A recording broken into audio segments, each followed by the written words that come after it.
While most gardeners celebrate 50-pound pumpkins, the Amish have been quietly growing giants that tip the scales at over 1,000 pounds using nothing but old-fashioned wisdom and techniques their great-grandparents taught them. No fancy fertilizers, no expensive equipment, no complicated science. Just proven methods that turn ordinary backyards into local legends. Walk into any Amish farm during pumpkin season and you'll notice something odd. While other farmers are bragging about their latest hybrid seeds and fancy genetic modifications, the Amish are quietly growing pumpkins that make everyone else's look like tennis balls. Their secret isn't some complicated scientific breakthrough or expensive equipment. It's something much simpler and much smarter. The whole giant pumpkin game starts with a single decision that most people get completely wrong. They rush to the garden center, grab the prettiest seed packet with the most colorful pictures, and think they're ready to grow a monster.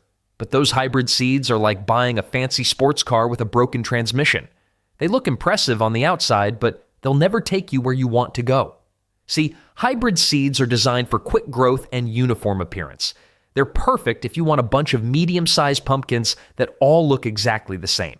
But if you want size, real size, you need something with deeper roots in its genetic history.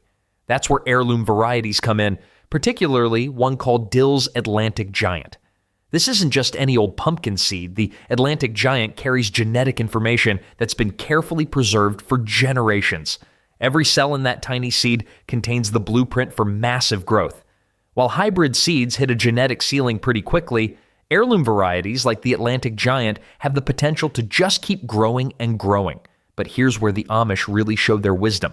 Many of them don't even buy their seeds anymore. Every fall, when the harvest is done, they walk through their patch and select their absolute best pumpkin.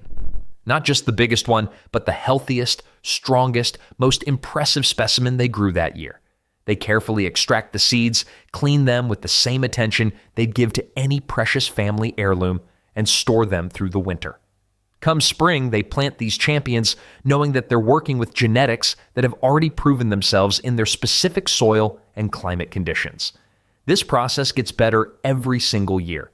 The seeds become more adapted to local conditions, more resistant to diseases, and better suited to producing the kinds of massive pumpkins that make headlines. It's like having a family recipe that gets slightly better each time someone makes it, except this recipe is written in genetic code. Some people spend more time picking their lunch than choosing their pumpkin seeds. Then they wonder why their pumpkins look like they went on a diet. After decades of this careful selection, some Amish families have seed lines that consistently outperform anything you could buy in a store. These aren't just seeds anymore. They're living libraries of genetic information, each one carrying the accumulated wisdom of countless growing seasons.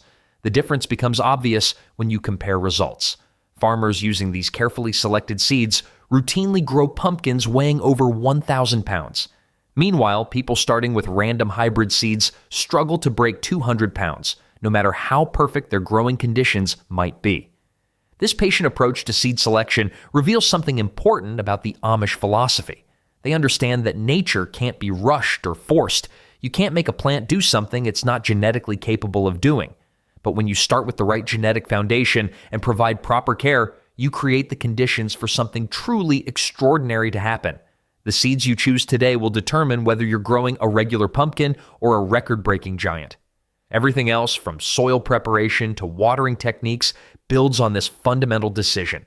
Get it right, and you're setting yourself up for success that grows stronger every season. But having the perfect seed is only half the battle. Even the most genetically gifted pumpkin seed will fail miserably if you plant it in the wrong place.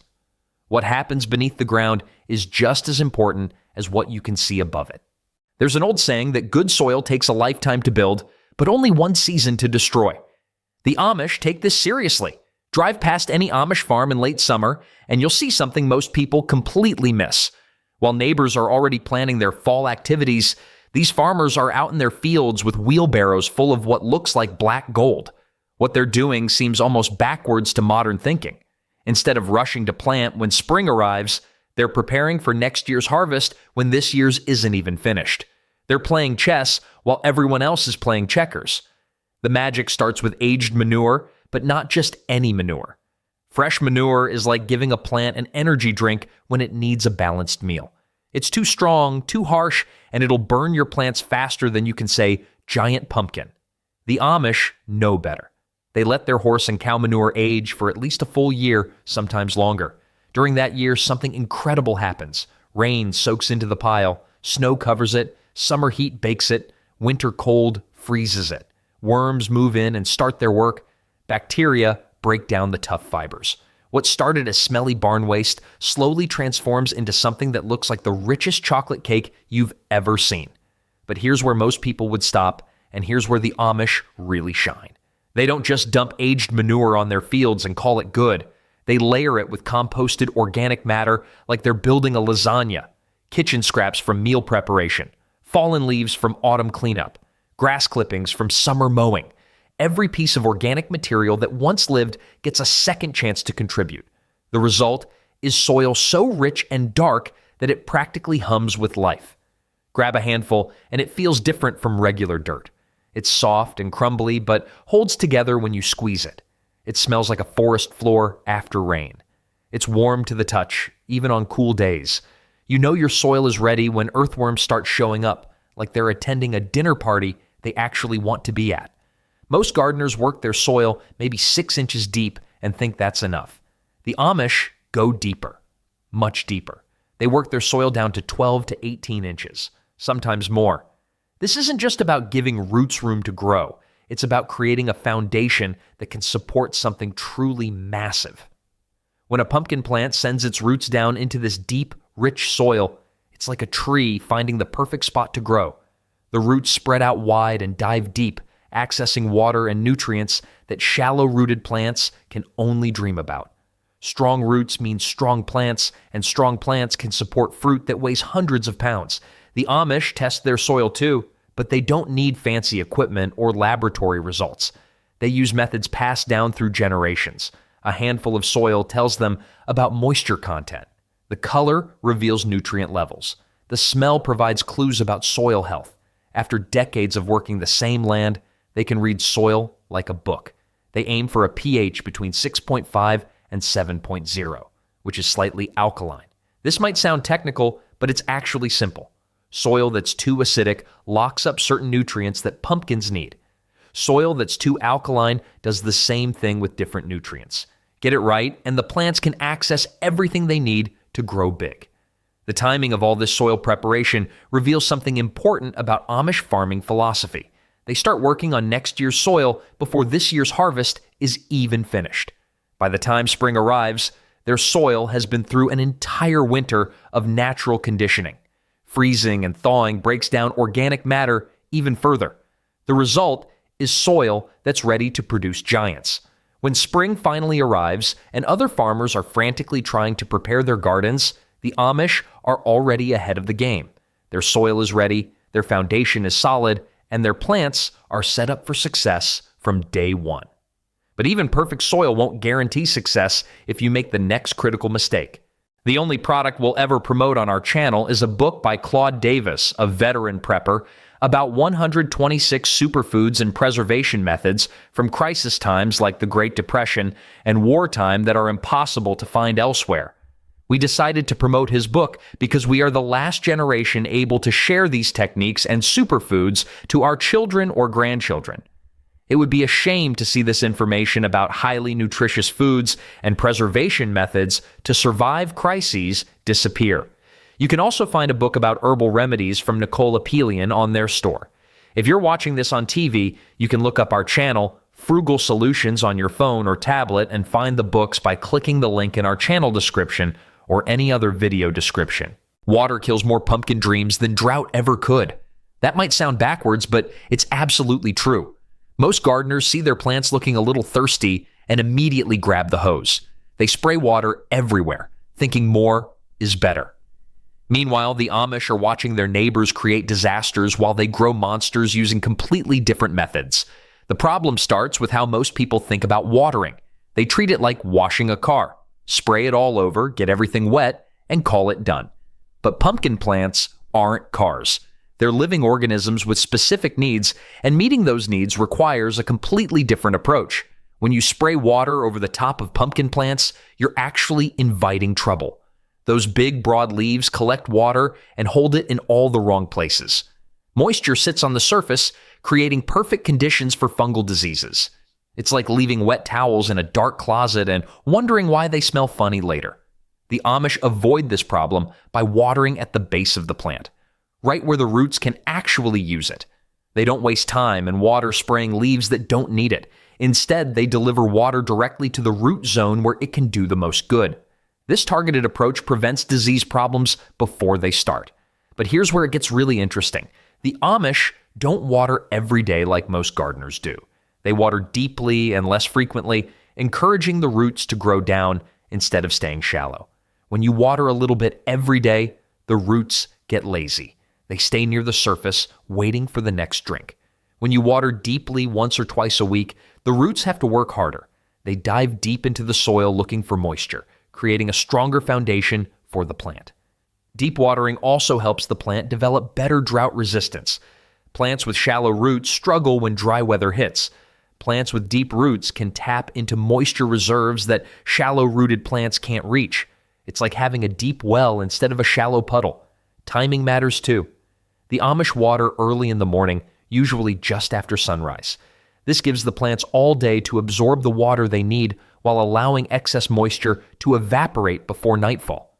Evening watering might seem logical after a hot day, but it creates problems. Water sits on plants overnight, and cool, moist conditions are perfect for diseases that can destroy months of work. The difference between good watering and bad watering is like the difference between a gentle rain and a fire hose. One helps everything grow, the other just makes a mess. Consistency becomes crucial during fruit development.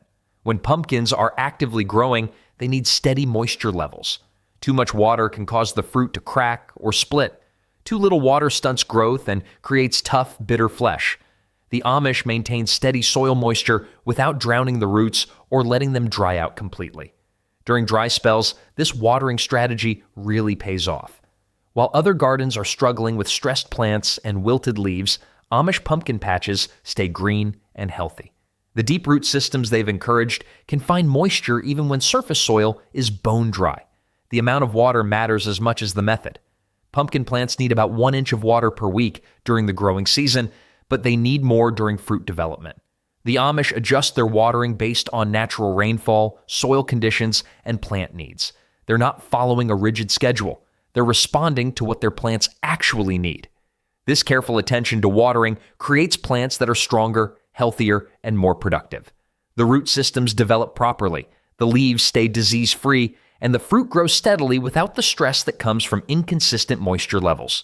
Perfect watering sets the stage for the next critical decision that separates giant pumpkin growers from everyone else. Here's something that breaks the hearts of new pumpkin growers everywhere. After weeks of careful planting, watering, and tending, their plants start producing beautiful little pumpkins. Excited gardeners count them up like treasures. 3 pumpkins here, 5 over there, maybe 8 on their best plant. They're already planning their harvest feast and bragging rights at the county fair. Then they discover what the Amish have known for generations. Those 8 little pumpkins will never become giants. Not one of them. The plant simply doesn't have enough energy to feed multiple massive fruits.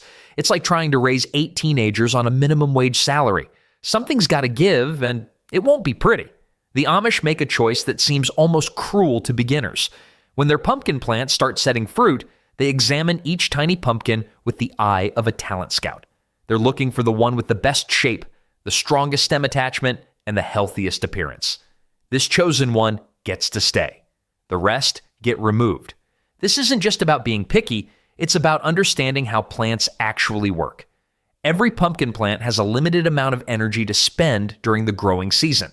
That energy comes from the sun through photosynthesis and from nutrients absorbed through the roots. When multiple pumpkins are competing for this energy, each one gets a smaller share.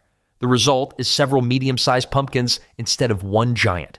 By removing the extra pumpkins early in the season, all that energy gets redirected to the chosen fruit. The plant doesn't have to split its resources. Every bit of sugar produced by the leaves, every drop of water pulled up by the roots, and every nutrient absorbed from the soil goes toward growing one magnificent pumpkin. The timing of this removal matters tremendously. Wait too long, and the plant has already invested significant energy into multiple fruits. Remove them too early, and you might accidentally eliminate the best potential pumpkin. The Amish typically wait until the fruits are about the size of softballs before making their final selection. By then, they can see which pumpkin has the best genetics and growing potential. Choosing which pumpkin to keep is like picking your favorite grandchild. Somebody's feelings are going to get hurt, but you've got to make the tough decisions. This practice also encourages better root development. When a plant only has to support one fruit, it can invest more energy into growing deeper, stronger roots. Those roots become the foundation for everything that follows. Better roots mean better nutrient uptake, better drought resistance, and better overall plant health. The leaves benefit too. Instead of trying to feed multiple hungry pumpkins, the plant can develop larger, healthier leaves. More leaf surface means more photosynthesis, which means more energy production for the chosen pumpkin. It's a positive cycle that builds on itself throughout the growing season. Regular inspection becomes crucial during this period. The Amish check their plants weekly, watching for signs of disease, pest damage, or poor development. If their chosen pumpkin shows problems, they can select a backup before it's too late. This ongoing evaluation ensures they're always working with the strongest, healthiest fruit. The results speak for themselves. While gardeners growing multiple pumpkins per plant might harvest several 50-pound fruits, Amish growers focusing on single pumpkins routinely produce specimens weighing several hundred pounds. The difference is dramatic and unmistakable, but removing extra pumpkins is just the beginning of directing the plant's energy where it needs to go most. Chemical fertilizers are like fast food for plants. They provide quick energy but leave the plant craving real nutrition. Walk through any modern garden center and you'll see shelves lined with colorful bags promising instant results. The Amish walk right past these synthetic solutions and head home to make their own plant food using methods that have worked for centuries. The secret starts in their compost piles, where kitchen scraps and farm waste transform into liquid gold. Compost tea might sound like something you'd serve at a very strange dinner party, but it's actually one of nature's most powerful plant foods. The Amish take aged manure or finished compost, steep it in water for several days, and create a nutrient-rich brew that plants absolutely love. This homemade fertilizer works differently than store-bought chemicals. Instead of forcing rapid growth that weakens the plant, compost tea feeds slowly and steadily. The nutrients release gradually, giving plants exactly what they need when they need it. It's like the difference between chugging energy drinks and eating balanced meals throughout the day. Calcium becomes crucial during fruit development, and the Amish have a simple solution that most gardeners throw away. Crushed eggshells provide slow-release calcium that strengthens cell walls and prevents common problems like blossom end rot. They save eggshells all winter, crush them up, and work them into the soil around their pumpkin plants. Bone meal serves as their phosphorus source, supporting strong root development and healthy fruit formation. This isn't some modern invention. Farmers have been using ground animal bones to feed their crops for thousands of years.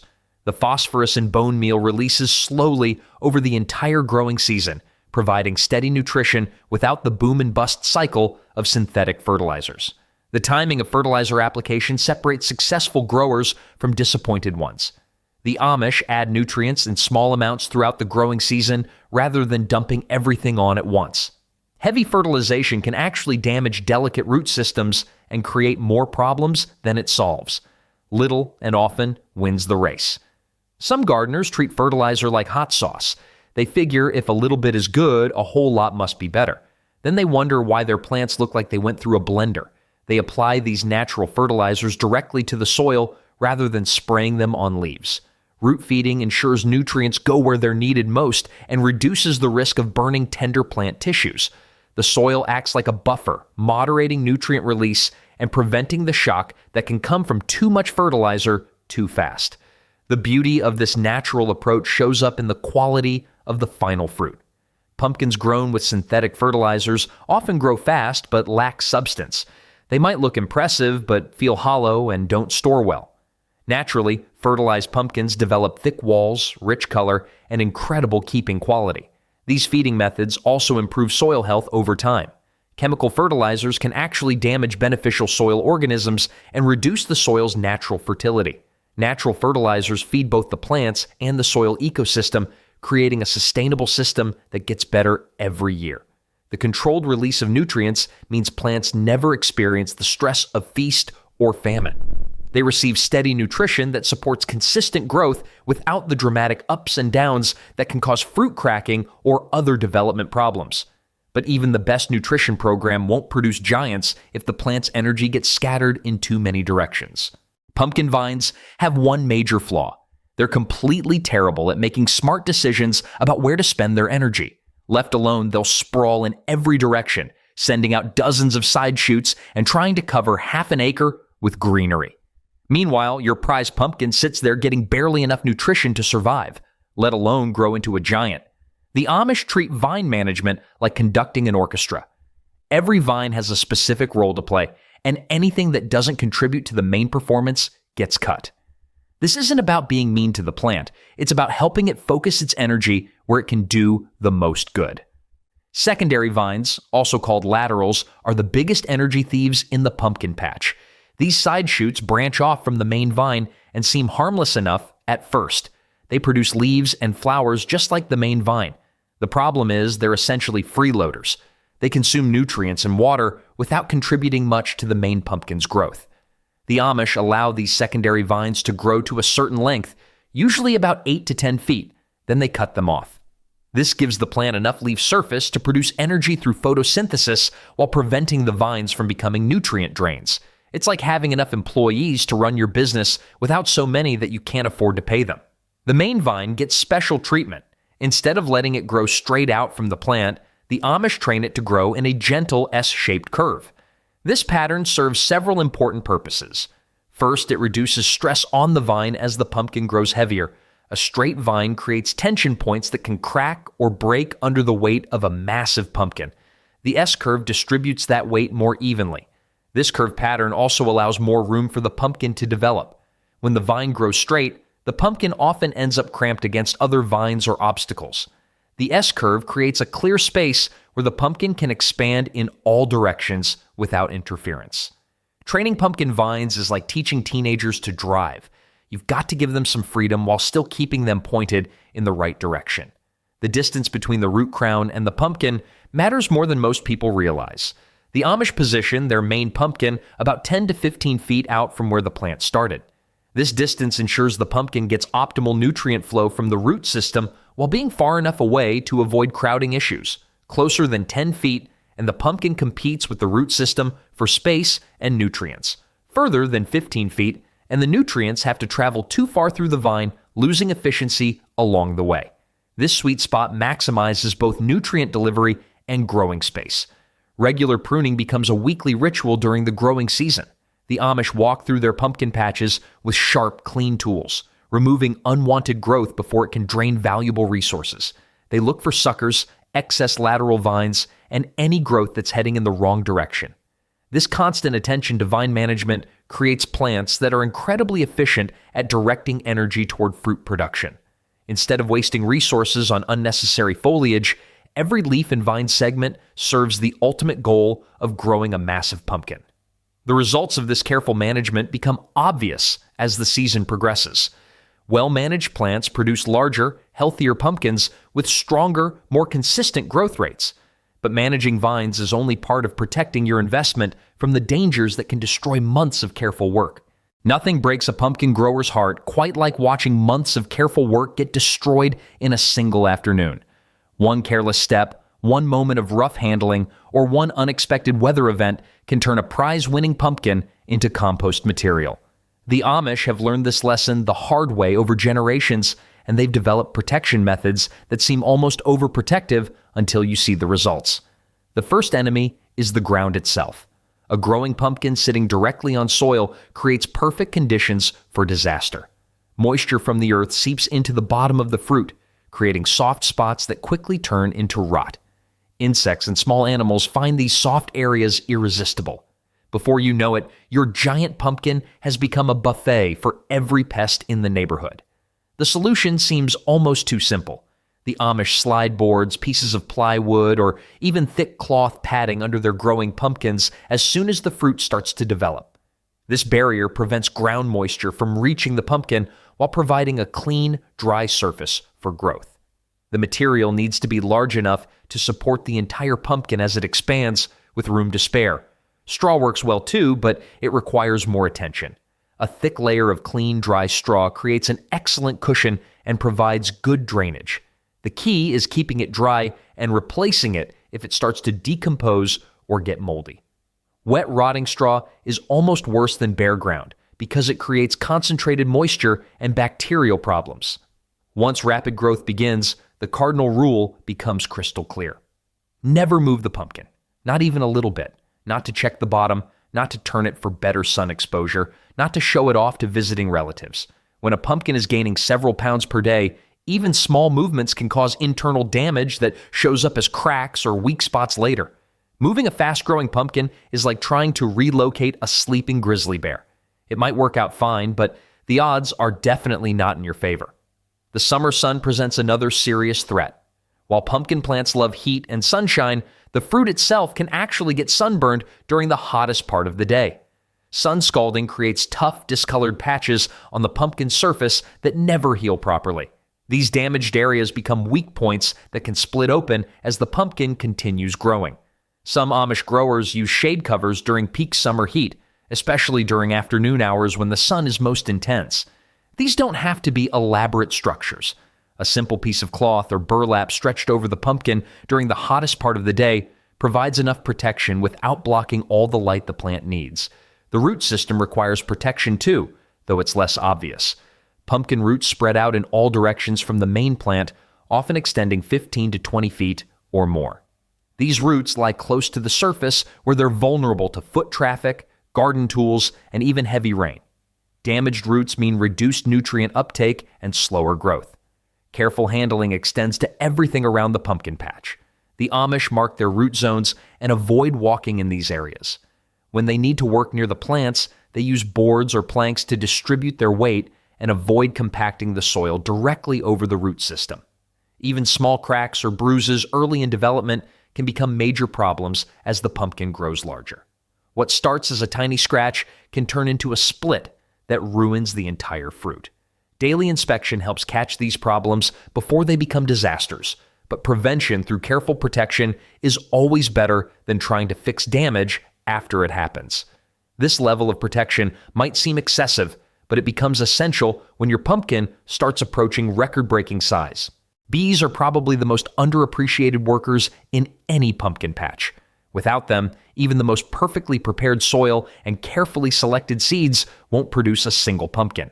Yet most gardeners completely ignore these tiny powerhouses until their plants start flowering and nothing happens. By then, it's often too late to fix the problem.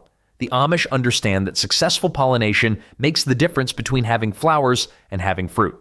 They don't wait until their pumpkin plants start blooming to worry about attracting pollinators. Instead, they plan their entire garden layout around creating a bee paradise that extends far beyond their pumpkin patch. Borage becomes their secret weapon. This herb produces bright blue flowers that bees absolutely cannot resist. The blooms appear early in the season and continue producing nectar throughout the entire growing period.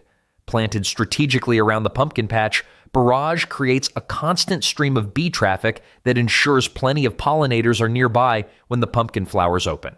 Sunflowers serve a similar purpose, but on a much larger scale. These towering giants produce massive flower heads packed with pollen and nectar. A single sunflower can attract hundreds of bees throughout the day. The Amish plant sunflowers in rows or clusters near their pumpkin patches, creating visible landmarks that draw pollinators from great distances. Zinnias add another layer of attraction with their bright colors and long blooming period. These cheerful flowers come in colors that bees can see clearly, and they produce nectar consistently throughout the summer. Mixed with other pollinator plants, zinnias help maintain a diverse population of beneficial insects that support healthy pollination. The timing of these companion plantings requires careful planning.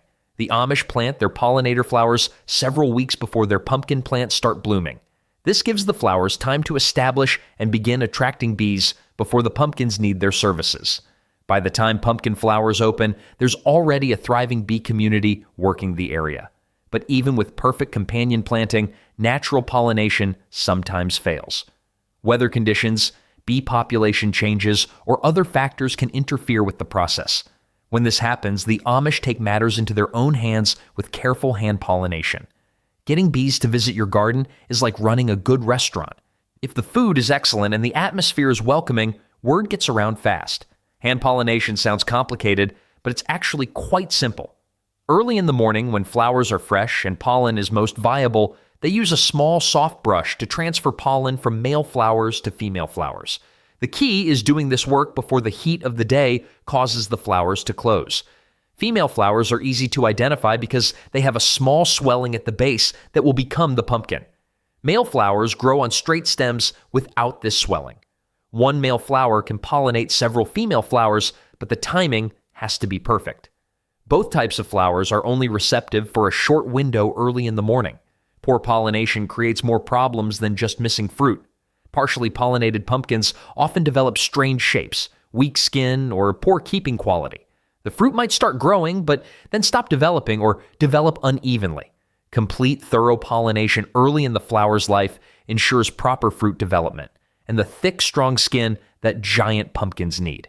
The companion planting strategy also improves overall garden health by attracting beneficial insects that control pest populations. A diverse pollinator garden creates a balanced ecosystem that supports pumpkin production while reducing the need for other interventions. This careful attention to pollination sets the stage for proper fruit development, but success depends on maintaining the right growing environment throughout the season. Weeds are thieves wearing disguises. They look innocent enough sprouting up around your pumpkin plants, but they're actually stealing water, nutrients, and space that your pumpkins desperately need. While most gardeners wage war against weeds with chemicals and cultivators, the Amish have developed a different strategy that actually improves their soil while eliminating the competition. Straw becomes their weapon of choice, but not just any straw will do. They use clean, seed-free straw that won't introduce new weed problems while solving existing ones. A thick layer of straw, typically 4 to 6 inches deep, creates an impenetrable barrier that blocks sunlight from reaching weed seeds. Without light, those seeds can't germinate, and existing weeds get smothered before they can establish themselves. The benefits go far beyond weed control. That thick straw layer acts like a natural air conditioning system for the soil. During hot summer days, it keeps the soil temperature several degrees cooler than bare ground. This protects the shallow pumpkin roots from heat stress and helps maintain consistent moisture levels throughout the root zone. Shredded leaves work just as well as straw and often cost nothing. The Amish save autumn leaves, run them through a shredder or mower, and store them for use the following spring. These decomposed leaves provide the same weed suppression and temperature control as straw while adding organic matter to the soil as they break down. Grass clippings offer another free mulching option, but they require more careful handling. Fresh grass clippings can heat up and actually burn plant roots if applied too thickly. The Amish let their grass clippings dry for a few days before applying them, or they mix them with other organic materials to prevent heating problems. The timing of mulch application makes a significant difference in its effectiveness. Applied too early in spring, mulch can keep soil cool when you want it warming up for planting. Applied too late, weeds get established before the mulch can stop them. The Amish typically apply their mulch after the soil has warmed, but before the serious weed pressure begins. Fighting weeds without mulch is like trying to mop up water while the faucet is still running. You might make some progress, but you're fighting a losing battle. Hand weeding becomes a weekly ritual throughout the growing season, but the heavy mulching makes this task much easier. Most weeds never get started, and the ones that do manage to sprout are easy to pull from the loose, moist soil under the mulch. The Amish approach weeding with patience and thoroughness, removing every weed before it can set seed and create future problems. They avoid mechanical cultivation tools around their pumpkin plants because the roots spread far beyond what you can see above ground. A hoe or cultivator might look like it's working safely between plants, but it's actually cutting through important feeder roots that extend much further than most people realize. Hand weeding preserves these crucial root systems while eliminating competition. The clean, weed-free environment also reduces pest problems. Many garden pests use weeds as hiding places during the day and as alternative food sources when preferred plants aren't available. Eliminating weeds removes these pest habitats and forces insects to look elsewhere for shelter and food. This combination of heavy mulching and careful hand weeding creates an environment where pumpkin plants can focus all their energy on fruit production instead of competing with weeds for basic survival needs. The results become obvious as the season progresses, with healthier plants producing larger, more impressive pumpkins. But maintaining this perfect growing environment requires more than just weed control and mulching. Timing separates the champions from the dreamers in giant pumpkin growing. Modern gardeners often treat planting like fast food ordering. They want it quick, easy, and on their schedule. The Amish operate differently. They follow rhythms that have guided successful farming for centuries, understanding that nature has its own calendar that can't be rushed or ignored. Moon phases play a crucial role in Amish planting decisions, though most modern farmers dismiss this as old-fashioned superstition. The reality is more complex. Lunar cycles affect gravitational pull, which influences water movement in plants and soil. The Amish plant their pumpkin seeds during specific moon phases when conditions favor strong germination and robust early growth. The new moon period provides optimal conditions for planting seeds. During this phase, gravitational pull encourages water to move upward through plant tissues, supporting vigorous sprouting and initial development. Seeds planted during the new moon often show faster germination rates and stronger seedling growth compared to those planted at other times. Giant pumpkins require an incredibly long growing season, typically 120 to 150 days from seed to harvest. This extended timeline means starting early becomes absolutely critical. The Amish begin their pumpkin seeds indoors or in protected cold frames during late winter, often while snow still covers the ground outside. Starting seeds indoors allows them to control temperature, moisture, and growing conditions during the most vulnerable early stages.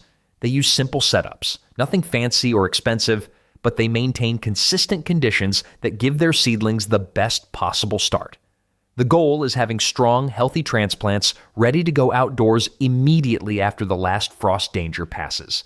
Transplanting timing requires careful attention to local weather patterns. A late frost can destroy months of preparation in a single night.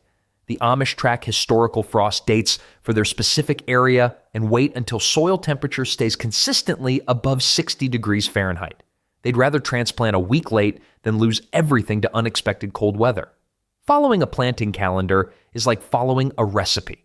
You can improvise a little, but ignore the basic timing and you'll end up with a disaster instead of dinner. Once transplanted, the clock starts ticking on that 120 to 150 day growing window. Every day counts toward reaching maximum size before fall weather forces harvest. Late planting means smaller pumpkins, regardless of how perfect everything else might be. Early planting risks frost damage that can set back growth for weeks. The Amish avoid the temptation to over-fertilize late in the growing season, even when plants seem like they could use extra nutrition. Late-season nitrogen can actually delay ripening and create problems with fruit storage. They follow strict cutoff dates for feeding, usually stopping all fertilizer applications by late summer. This disciplined approach to timing extends to harvest decisions as well. The first light frost signals the end of active growth, and the Amish harvest their pumpkins before serious freezing weather arrives. Waiting too long can result in frost damage that ruins months of careful work. Throughout the entire season, they maintain detailed records of planting dates, weather conditions, and plant performance. These records become invaluable for planning future seasons and adjusting timing based on actual results rather than guesswork. The seasonal calendar also helps them balance pumpkin growing with other farm responsibilities. Giant pumpkins require intense attention during specific periods, but the Amish plan this around their other crops and seasonal work to avoid conflicts. This methodical, calendar-based approach ensures that every aspect of pumpkin growing happens at the optimal time for maximum results. These Amish secrets prove that growing giant pumpkins isn't about expensive equipment or complicated formulas. It's about understanding what plants actually need. Start with just one or two of these techniques this season, and you'll be amazed at the difference they make. Your neighbors won't believe their eyes when they see what's growing in your backyard.